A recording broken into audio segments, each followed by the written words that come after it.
আসসালামু আলাইকুম ওয়া রাহমাতুল্লাহ। প্রিয় দর্শক, কেমন আছেন সবাই? আশা করি আল্লাহর অশেষ রহমতে আপনারা সবাই ভালো আছেন। অনেক বোন আমাদের কাছে একটি বিশেষ সমস্যার কথা বলেন। তা হল পিরিয়ড মিস হয়েছে, শরীরের গর্ভাবস্থার সব লক্ষণও আছে, কিন্তু প্রেগন্যান্সি টেস্ট করলে রেজাল্ট নেগেটিভ আসছে। এমন অবস্থায় মনে অনেক প্রশ্ন জাগে। আমি কি আসলেই গর্ভবতী? কেন টেস্টে নেগেটিভ আসছে? এখন আমার করণীয় কি? আজকের ভিডিওতে আমি এই সব প্রশ্নের সহজ এবং সঠিক সমাধান দেব।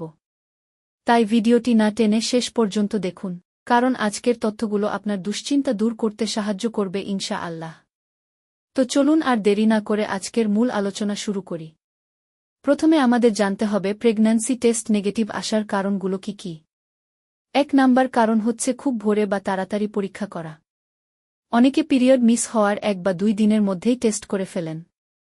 গর্ভাবস্থার শুরুর দিকে শরীরে এইচসিজি হরমোনের পরিমাণ খুব কম থাকে, যা সাধারণ টেস্ট কিট ধরতে পারে না। ফলে আপনি গর্ভবতী হলেও রেজাল্ট নেগেটিভ আসতে পারে। ২ নাম্বার কারণ হচ্ছে ভুল সময়ে পরীক্ষা করা। দিনের যেকোনো সময় টেস্ট করলে প্রস্রাবে হরমোনের ঘনত্ব কম থাকতে পারে। সবচেয়ে সঠিক ফলাফলের জন্য সকালের প্রথম প্রস্রাব দিয়ে টেস্ট করা উচিত। ৩ নাম্বার কারণ হচ্ছে কিট বা স্ট্রো এর মান। অনেক সময় বাজার থেকে কেনা প্রেগন্যান্সি কিটটি নষ্ট বা মেয়াদোত্তীর্ণ হতে পারে। তাই রেজাল্ট নেগেটিভ আসলে ২ বা ৩ দিন পর অন্য ভালো ব্র্যান্ডের কিট দিয়ে পুনরায় পরীক্ষা করুন। ৪ নাম্বার কারণ হচ্ছে ওভুলেশন দেরিতে হওয়া।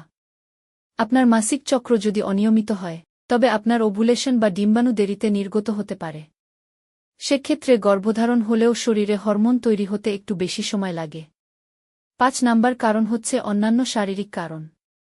পিরিয়ড মিস হওয়া মানেই সবসময় গর্ভাবস্থা নয়।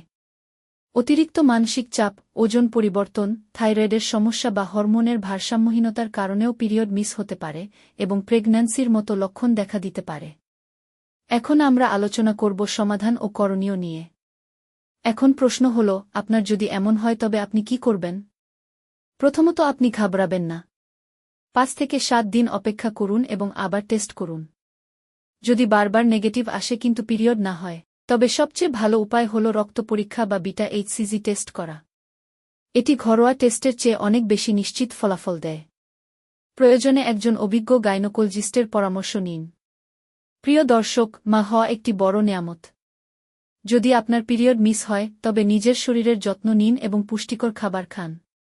আল্লাহ যেন প্রতিটি বোনকে সুস্থ সন্তান দান করেন এই দোয়াই করি।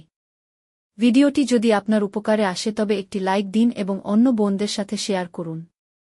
আর মা ও শিশুর স্বাস্থ্য বিষয়ক এমন আরও জরুরি ভিডিও পেতে আমাদের চ্যানেলটি সাবস্ক্রাইব করে বেল আইকনটি চেপে রাখুন।